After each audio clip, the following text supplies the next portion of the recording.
Hi, everybody, and welcome to Lovefraud Live. This is the show where you learn everything that you need to know about sociopaths. And perhaps the hardest thing to comprehend and accept about sociopaths is just how different they are from the rest of us. So you might want to think about sociopaths as aliens. It may help you to understand them. I'm Donna Andersen, author of Lovefraud.com, and tonight I will explain why the behavior of sociopaths seems so foreign to us. Now, of course, this is a live streaming show, and I'll answer your questions at the end of this short presentation, so please send them along as we go along. Okay. I've spoken to hundreds of people who have tangled with sociopaths. And even when the mask has not only slipped, but shattered, even when they know the truth about what the sociopath has been doing all along, they still ask, but how could she do it?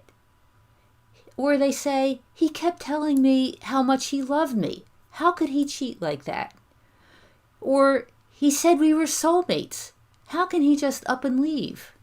Or this one, how can she be so cold and calculating? Or finally, how can she look me right in the eye and lie?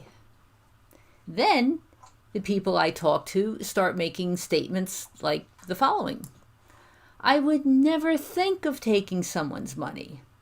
Or I would never intentionally hurt somebody. Or they might say, if I said something like that, I couldn't sleep at night. Or maybe they tell me, I would never tell someone that I love them if I didn't mean it. So, here is the most important lesson to learn about sociopaths. You cannot interpret their behavior in the same way that you interpret your own behavior. Sociopaths are fundamentally different from the rest of us. They have a personality disorder, and this disorder reaches to the core of their beings. So here are 6 crucial implications of the disorder that you need to understand. Number 1, sociopaths cannot feel empathetic connections with other women. Number 2, sociopaths do not have the ability to love. Number 3, sociopaths are interested only in power, control, and sex. Number 4, the sociopath's main objective is to win. 5, anything that comes out of a sociopath's mouth could be a lie. And 6, sociopaths have no conscience. So, you could think of them as aliens. Now, I'm not saying they literally are aliens, although there are people who believe that psychopaths were planted here on Earth by extraterrestrials. But sociopaths are missing the characteristics, traits, and abilities that make us truly human. Here's an example. I once heard from a man whom we'll call Jeff, who wanted to know if the woman he was involved with, whom we'll call Amanda, was a sociopath. It started as a friendly involvement with Jeff trying to help Amanda out. Amanda, who was from a foreign country, called Jeff her best friend. Jeff eventually started to have feelings for her, but then came a series of unsettling experiences. Amanda made pornographic videos, which were posted on the internet. Amanda worked as an escort. Jeff offered to pay her rent so she wouldn't have to be an escort, and Amanda agreed, and continued to be an escort anyway. Then, Jeff asked Amanda to sign a contract, promising that she wouldn't be an escort. She signed it, and broke the deal again, with absolutely no guilt. Amanda claimed to be struggling financially. Now, although Jeff wasn't well off, he gave her money, and then discovered that Amanda sent a large sum of money back to her home country. Jeff discovered Amanda was having multiple liaisons, often on the same day. One guy was married, one was a sugar daddy, and several were her best friend. Other men were also paying her phone bill and her rent. So Jeff stopped taking her calls, but did communicate by email. They agreed to get together to talk things over. Amanda canceled.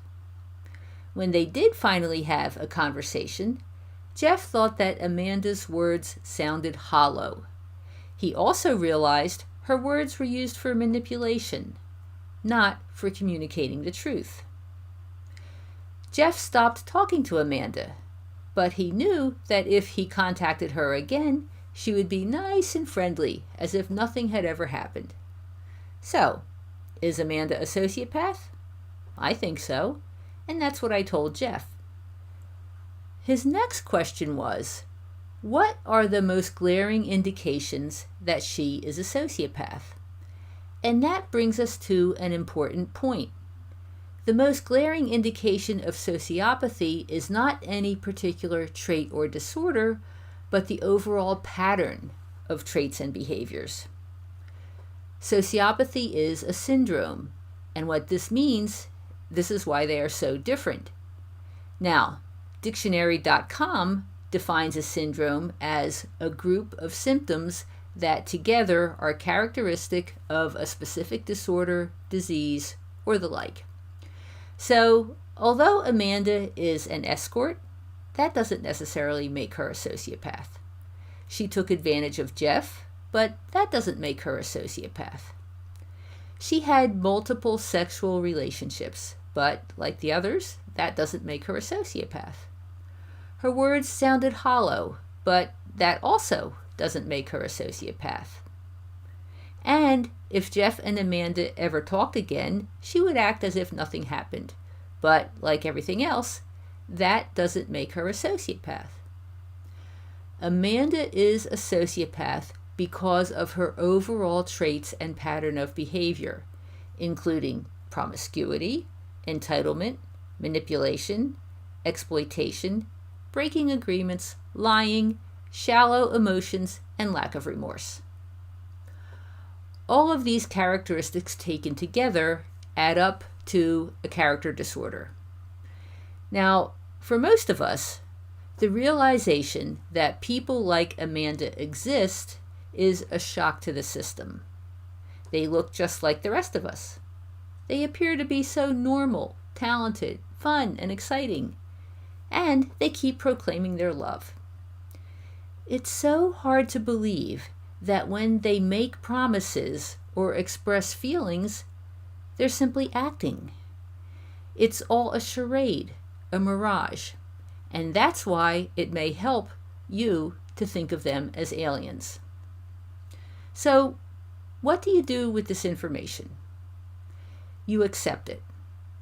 Sociopaths are what they are, and once they are adults, there is nothing you or anyone else can do about it. So far, there is no therapy, no magic pill that will give them the ability to feel, care, and concern for others, or to internalize a sense of right and wrong. All we can do is know that they exist, learn the warning signs, and when we see them, run as fast as we can. Okay, let's see if we have some questions here. I see comments.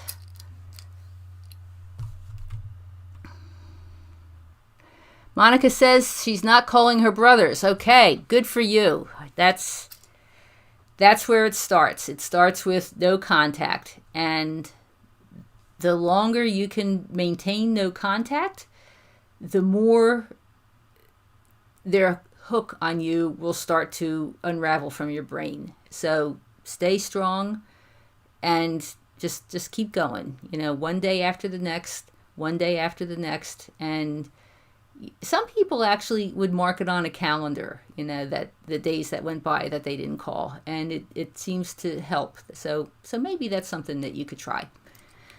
Okay. So Is it a disease, or are all of them choices?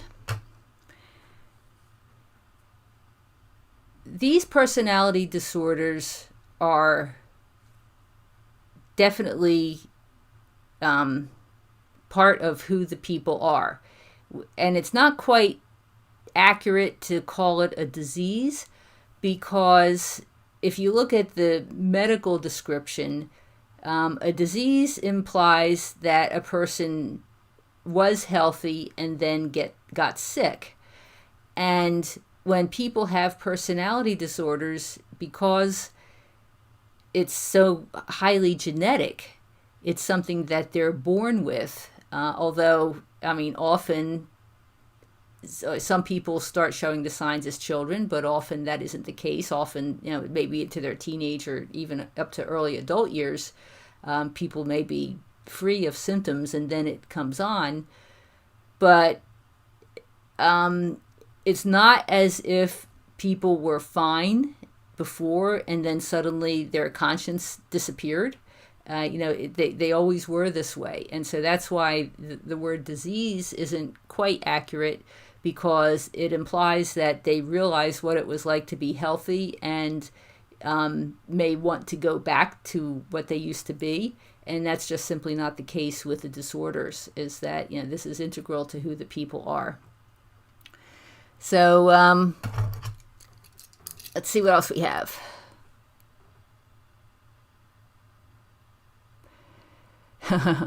So this is a good point. Monica says she can't wait until you can test for sociopathy in utero because before they are born, first trimester, so that you won't be born in the first place.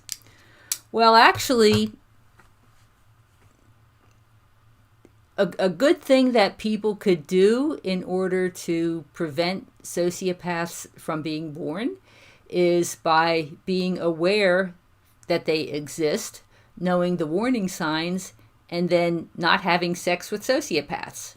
I mean, it's actually pretty simple. If you know what they are, don't go to bed with them, and that would go a long way towards starting to decrease the population of sociopaths that live among us.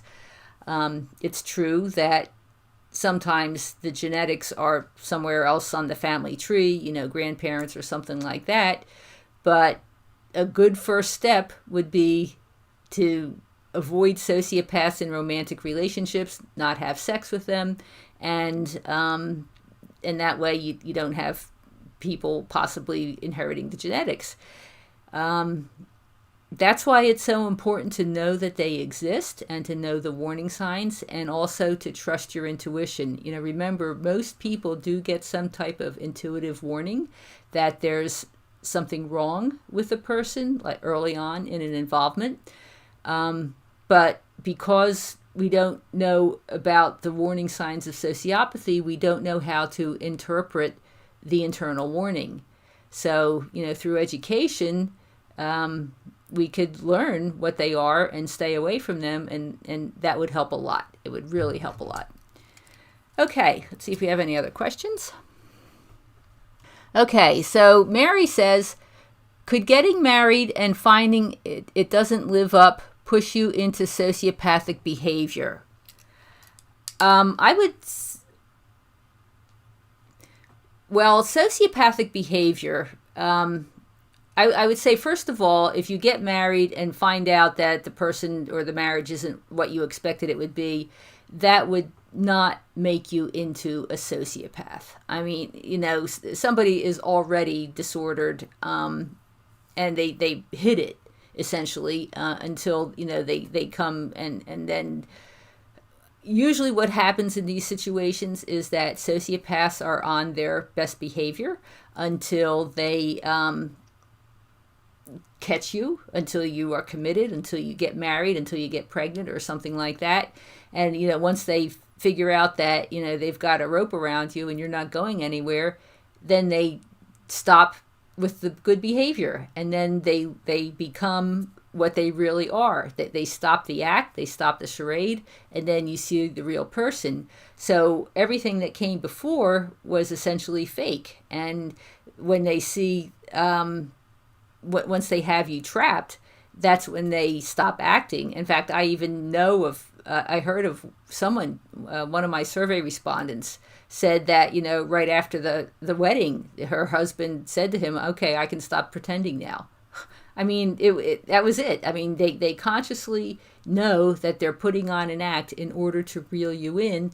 And once you're stuck and trapped and committed, then they stop. However, the sociopath will certainly blame you and say, it's your fault. It's, this marriage isn't what I was cracked up to be. And, I don't like what's going on. And so they certainly will tell you that, it's because of this marriage that I'm acting this way. Essentially, that's just an excuse. It's gaslighting. It's what they always do. So if you've heard that, the person is blaming their behavior on the fact that the marriage isn't what they want, that's probably not the truth. Now, as far as sociopathic behavior, because I wasn't quite sure how to interpret your question here, but there are times when the people who are targets of sociopaths start to engage in some kind of behavior that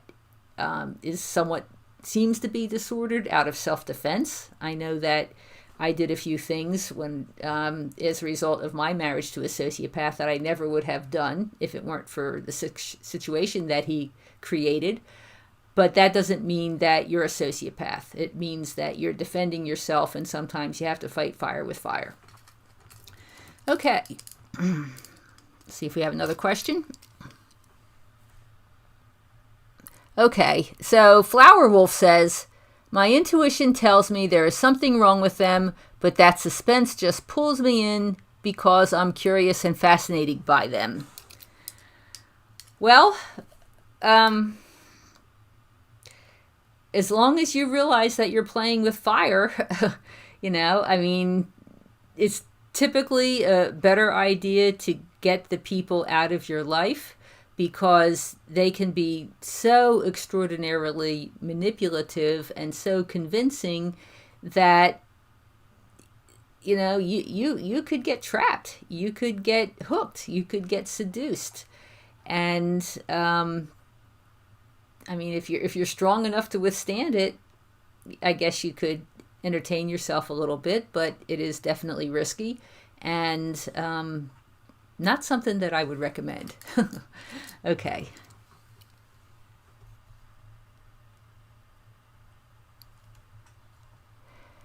Can they choose not to be a sociopath? Well, that kind of depends on the level of disorder. I talked earlier about the fact that sociopathy is a syndrome, and what that means is that it has all these characteristics. And sociopathy is also a continuum, and what that means is that any particular individual can have any of those characteristics to a greater or lesser degree. So the bottom line is that not all sociopaths are the same. It's like this whole matrix of, level of disorder and which traits they have. So they aren't all the same. And those who are on the low end or to the mid end of the spectrum, they're often harder to spot because they sometimes can appear to be normal and even act in a normal fashion. It's also a possibility that those who might be at the low end or the mid-range of the disorder can take more steps to seek therapy, to change. Those at the low end may recognize that they don't like the way they are, that they, it causes problems for them, they get in trouble, different things.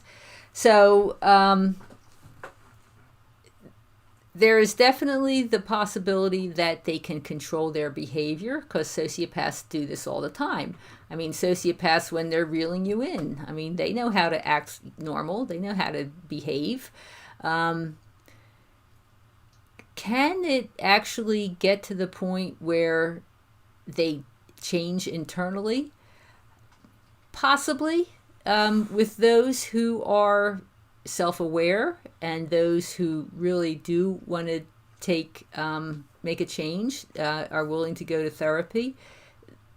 Some might be able to do it if they were really committed, because this disorder tends to feed on itself. In other words, one of the things that they want is power and control. And so every time they do something in which they feel power and control, it hardens that internal desire for power and control. Plus, there's a lot of chemicals going on with this, like the testosterone. The testosterone feeds it. So it might be possible for someone to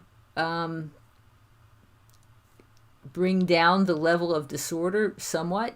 They can certainly control their behavior when they want to. The key is, do they want to? Because typically many sociopaths are perfectly fine the way they are. They're kind of pleased with themselves. So would someone have the desire to do it? Maybe. And if they did, then they could certainly make progress, which would help the rest of us for sure. Okay. So Mary says they have no conscience. Yeah, that's exactly what's missing, is especially at the high end of the scale. They do not develop a conscience, because they don't have the ability to care about other people. They don't have empathy. They don't have insight. So all these things are involved with developing a conscience. And in many cases, it absolutely is totally missing. Okay. Okay, so Mary asked, does faith have any influence on this disorder at all? I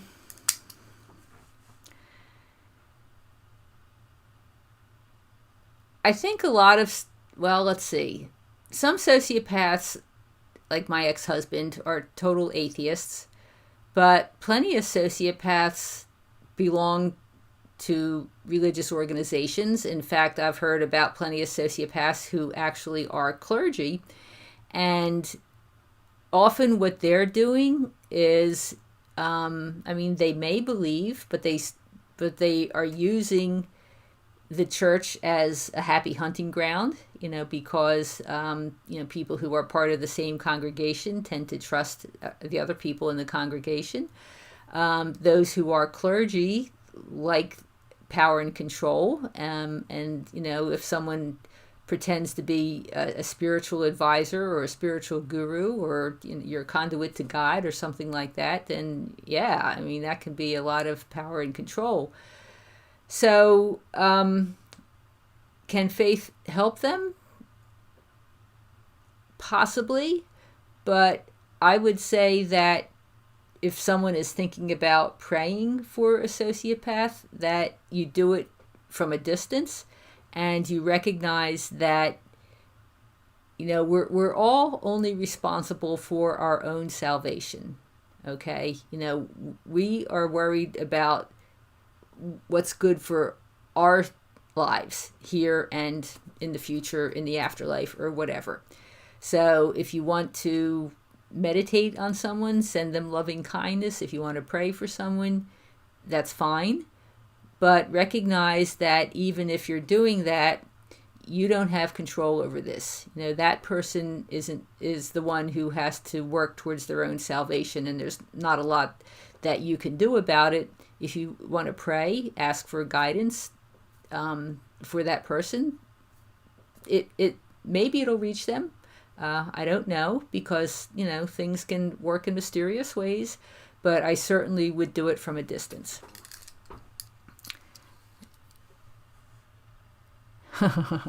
So Flower Wolf writes, the only prey a sociopath would do is to find prey. A little pun you got going there. That's really good. So, okay, that looks like the end of the questions for tonight. I thank you so much for joining me, and I'll be back here next Tuesday at 8 p.m. Eastern for the next episode of Lovefraud Live. See you later.